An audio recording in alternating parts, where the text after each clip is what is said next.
आज का जो हमारा मुख्य टॉपिक है वो है मकान की नींव स्थापना। अर्थात जीवन में जब हम किसी भी चीज की शुरुआत करते हैं तो वो एक बड़े शुभ मुहूर्त में की जाती है। जैसा कि आप सब लोग जानते और देखते हैं,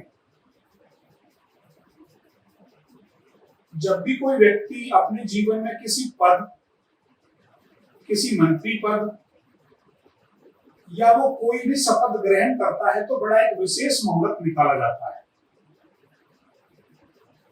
उसी प्रकार जब हम कोई मकान आरंभ करते हैं, अपने जीवन में कोई शुभ काम करते हैं, तो उसका एक विशेष मुहूर्त निकाला जाता है। तो ये मुहूर्त है हमारे,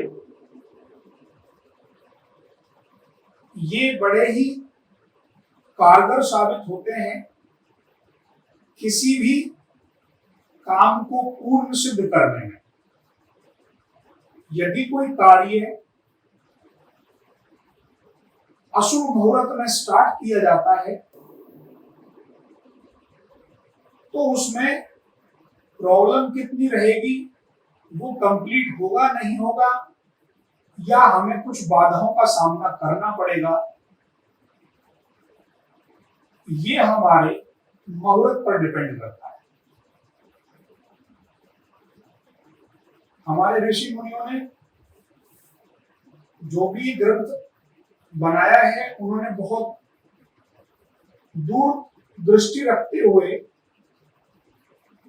इस चीज को ध्यान में रखते हुए बनाया है कि व्यक्ति के जीवन में तिथि, वार, नक्षत्र, कौन सा करण और योग, ये पांचों चीजें कब कब हर व्यक्ति वाइज शुभ और अशुभ होती हैं, वो सारी चीजें हम आसानी से जान सकते हैं। आइए अब हम सबसे पहले तो ये जानेंगे मकान बनाने के लिए सबसे उत्तम, बनाने का मतलब है गृह प्रवेश से, गृह प्रवेश से नहीं, नींव रखने से। अर्थात हम मकान शुरू करने जा रहे हैं, उसकी नींव स्थापना हम करने जा रहे हैं, तो कौन सा मास हमारे लिए अति उत्तम है वो लिख लीजिए। तो सबसे पहले लिखिए आप बैसाख। बैसाख जो है अति उत्तम माना जाता है। अगला है श्रावण मास और अगला है उत्तरा फाल्गुनी।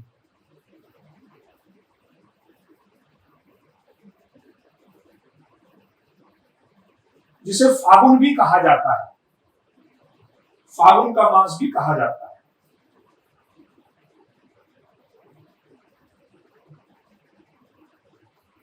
ये मास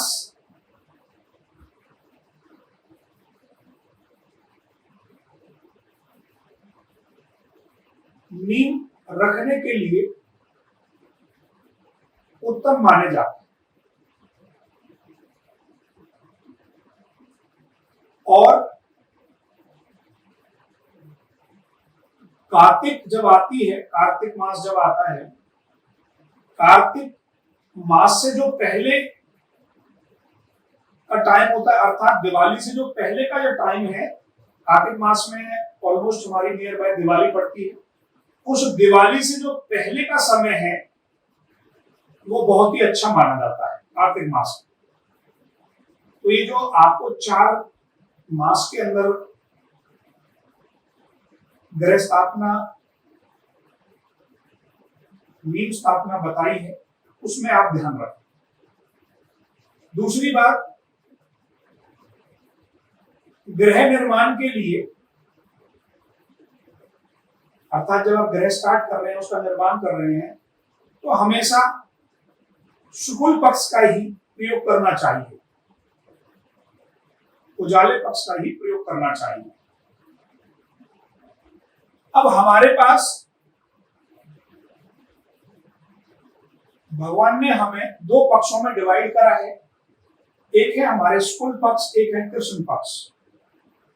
दोनों के अंदर प्रतिपदा से लेकर अमावस्या तक और दूसरे पक्ष में प्रतिपदा से लेकर पूर्णिमा तक 15-15 तिथियां होती हैं। उन तिथियों में से जो शुक्ल पक्ष की तिथियां आएंगी वो है दूसरी, तीसरी, पांचवी, छठी, सातवीं, 10वीं, 11वीं, 12वीं, 13वीं और 15वीं।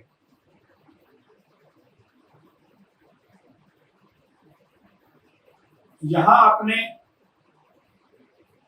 8वीं और 9वीं को छोड़ दिया है, पहली को छोड़ दिया है और चतुर्दशी को छोड़ दिया है, 14 को छोड़ दिया। तो हम जो बात कर रहे थे वो मुहूर्त की बात चल रही थी और उसमें मैं आपको तिथियों के बारे में लिखवा रहा था कि कौन कौन सी हमारी जो शुक्ल पक्ष और कृष्ण पक्ष के अंदर जो तिथियां होती हैं, इन तिथियों को भी 5 रूप में डिवाइड किया गया है।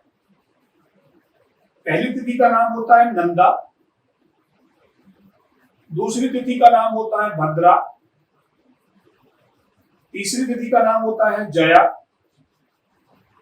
चौथी तिथि का नाम है रिक्ता और पूर्णिमा। तो यहां पर आप डाल सकते हैं जो नंदा के अंदर जो आएंगी, नंदा क्या मतलब होता है, उसका क्या कर सकते हैं आप, शुभ कार्यों के लिए, किसी भी शुभ कार्य के लिए आप उसे यूज कर सकते हैं। कौन कौन सी इसके अंदर तिथियां आती हैं, पहली, छठी और 11वीं। अर्थात जो आपकी पहली तिथि होगी, छठी होगी और एकादशी होगी, वो सभी कार्यों के लिए बड़ी शुभ मानी जाती है। दूसरी आपकी जो है भद्रा, भद्रा जो है जब आप विवाह के मुहूर्तों को जानेंगे, दूसरी, 7वीं और 12वीं, ये जो 2-3 तिथियां हैं, दूसरी, 7वीं और 12वीं, ये विवाह के लिए बड़ी अच्छी है। जया, कोई कोर्ट केस करना है, किसी भी प्रकार की विजय प्राप्ति के लिए कोई एफर्ट्स करना है, तो तीसरी, 8वीं और 13वीं इन तिथियों में करना चाहिए।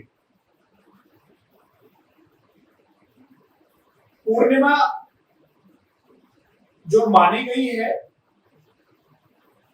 उसके अंदर किसी भी प्रकार का कोई अशुभ कार्य, किसी भी प्रकार का कोई अशुभ कार्य करना हो तो 4वीं, 9वीं और 14वीं तिथि जो होती है ये पूर्णिमा की मानी जाती है। अर्थात मैंने आपको बता दिया ये 5 प्रकार की हमारी तिथियां हैं, इनमें कौन कौन सी तिथियों में कौन कौन से डेज हमारी तिथि जाएगी, नॉट डेज, तिथि कौन सी जाएगी वो मैंने आपको बताई। और मुहूर्त के अंदर जो मैं यूज करा रहा हूं आपको, वो यही बता रहा था कि आपको मुहूर्त में कैसे इन तिथियों को नींव स्थापना में रखना है। रिक्ता का बता चुका हूं। रिक्ता का मतलब होता है हमारा जो भी हमारी सबसे पहले कौन सी लिखवाई है, नंदा शुभ कार्यों के लिए 1, 6, 11, भद्रा विवाह के लिए 2, 7, 12, जया विजय प्राप्ति के लिए 3, 8, 13, रिक्ता जो है 4, 9, 14 है और पूर्णिमा जो है 5, 10, 15। रिक्ता तिथि में जो रिक्ता है हमारी उसके अंदर चतुर्थी, 9वीं और 14वीं तिथि पड़ती है, चतुर्दशी। जितने भी अशुभ कार्य होते हैं, कहते हैं ना चौथ का चंद्रमा नहीं देखना है, 4, 9, 14 इन तिथियों को अशुभ माना जाता है। या दूसरे रूप में ये भी काम आएंगी, कोई अशुभ कार्य हमने करना हो अपने जीवन में तो इन तिथियों को यूज करना है। पूर्णिमा के अंदर 5, 10, 15 ये हमारे लिए अच्छी होती है। इसी प्रकार जब हम नीम स्थापना करेंगे तो नीम स्थापना करने के लिए कौन से नक्षत्र हमारे लिए अच्छे होते हैं वो लिख लीजिए आप। पहला है रोहिणी, दूसरा है मृगशिरा, तीसरा है हस्त, चौथा है हमारा चित्रा, पांचवा है स्वाति, अनुराधा, उत्तरा फाल्गुनी, उत्तरा भाद्रपद, उत्तराषाढ़ा, स्वाति, धनिष्ठा, शतविशाख। ये हमारे लिए नीम स्थापना के लिए शुभ नक्षत्र होते हैं। और नीचे नोट करके लिखिए अलग से,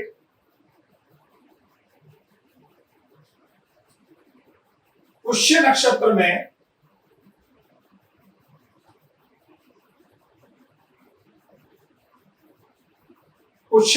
में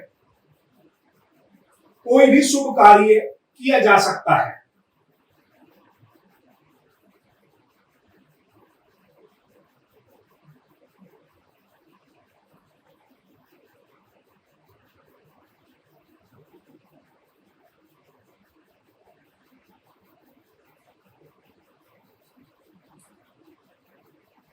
आगे लिखिए, नीम स्थापना के लिए हमें वार को भी देखना चाहिए। अच्छे कौन कौन से वार हैं? बुधवार, गुरुवार और शुक्रवार।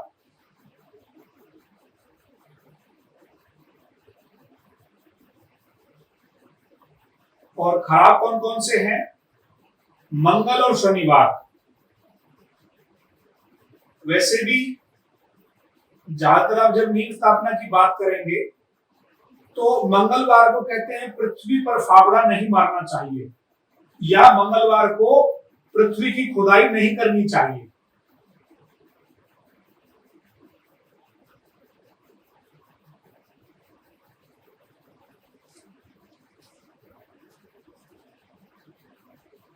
इसके बाद जो अगली बड़ी इंपॉर्टेंट बात है वो है किस लगन का ध्यान रखा जाए।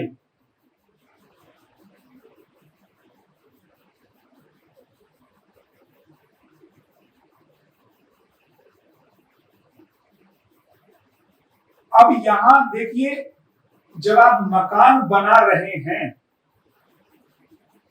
तो हमारे पास 3 तरह की लगनें अवेलेबल हैं। चर लगन, शिथिर लगन, द्विस्वभाव लगन।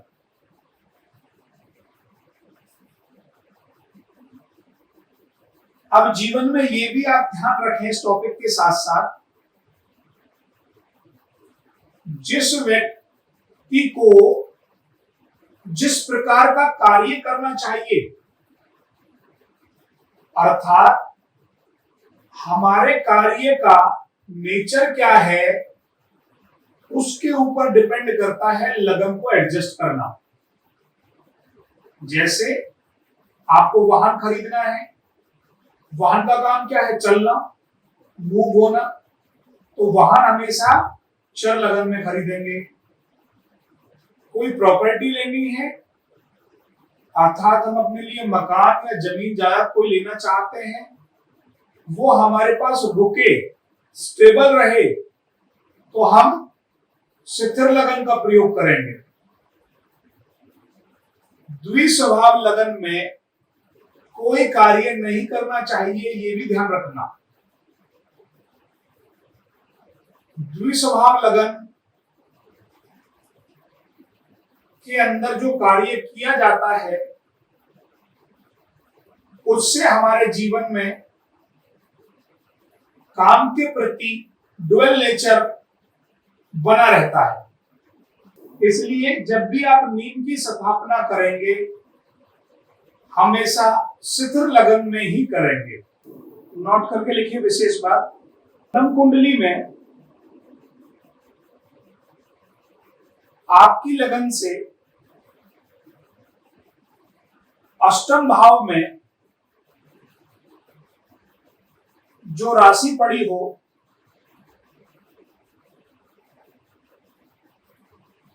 उस लगन में मुहूर्त नहीं करना चाहिए।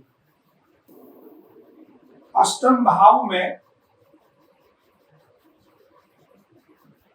जो भी राशि होगी वो दिन के अंदर जब भी कोई लगन बनेगी जिस भी व्यक्ति की, उस भाव में पड़ी हुई राशि के समय जब लगन आएगी उस लगन में आपको मुहूर्त नहीं करना है। तो इन सब बातों का हमें मुहूर्त में ध्यान रखना होता है, नींव स्थापना मुहूर्त में ध्यान रखना होता है। अब आइए वास्तु संबंधित, सबसे पहले नींव स्थापना में आपने ये चीज तय कर ली कि हमने सबसे पहले मुहूर्त चेक कर लिया, इन सब चीजों की गाइडलाइन फॉलो कर ली और अपना मुहूर्त तैयार कर लिया। तैयार करने के बाद हमें क्या करना होगा? सेकंड स्टेप है हमारा भूमि पूजन। जी,